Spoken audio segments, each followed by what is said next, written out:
Madam Elon, আপনার ওষুধটা খাইলন। Doctor কি বলছে তুই জানিস না? কি বলছে? ডাক্তার বলছে আমি ধীরে ধীরে সুস্থ হয়ে যাচ্ছি, সুতরাং আমার মেডিসিন লাগবে না, যা। কিন্তু আপনার কি আগের সব কথা মনে পড়ে? হ্যাঁ। তাইলে আপনি অয়ন স্যার আর রাজ স্যারকে একজন মানুষ কেমনে মনে করেন?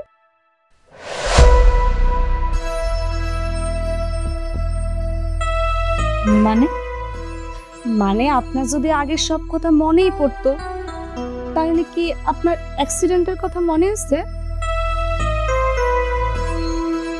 হ্যাঁ। তারপর তারপর কি? একটু ভালো করে মনে করেন তো।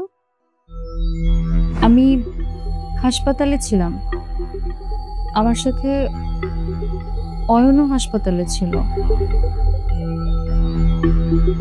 কিন্তু কিন্তু ডাক্তার তো বলছিল অয়নকে বাঁচানো সম্ভব হয়নি। সেটাই, অয়ন স্যার ভাইবা আপনি যার সাথে কথা কইতেছেন উনি আসলে রাজ স্যার। অয়ন স্যার একজন মানুষ আর রাজ স্যার অন্য একজন মানুষ। আর এই যে আপনার হাতে যার ছবি, ইনি হলেন গিয়ে রাজ স্যার।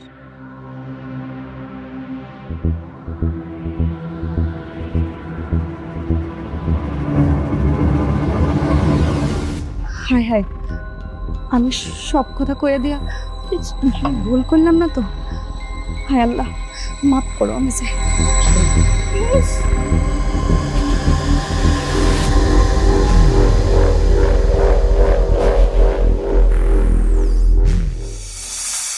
কি হলো? কফি নিচ্ছ না কেন? নাও। খাও। ক্যাপাচিনো। হ্যাঁ, ক্যাপাচিনো। তুমি অয়ন হলে তো ভালো করেই জানার কথা ক্যাপাচিনো আমার পছন্দ না। কে তুমি? কি আর কি করছো? আমি কে মানে? আমি তোমার অয়ন। মিথ্যে বলছো। কিসের মিথ্যা? মিথ্যা কেন বলবো? Just shut up. দিনের পর দিন তুমি আমার সাথে মিথ্যা বলেই যাচ্ছ। তুমি আমার অয়ন সেজে আমাকে ধোঁকা দেওয়ার চেষ্টা করছো। তুমি বুঝতে পারছো না যে তুমি দিনের পর দিন আমার সাথে মিথ্যার প্রশ্রয় নিতে নিতে আমার সাথে কি ধরনের বেইমানি করে ফেলছো? আমার ফিলিংস নিয়ে খেলছো তুমি। আমি তোমার খেলার পুতুল। মেঘলা, তুমি ভুল বুঝছো। আমি তোমাকে ভালোবাসি। Shiri, I love you.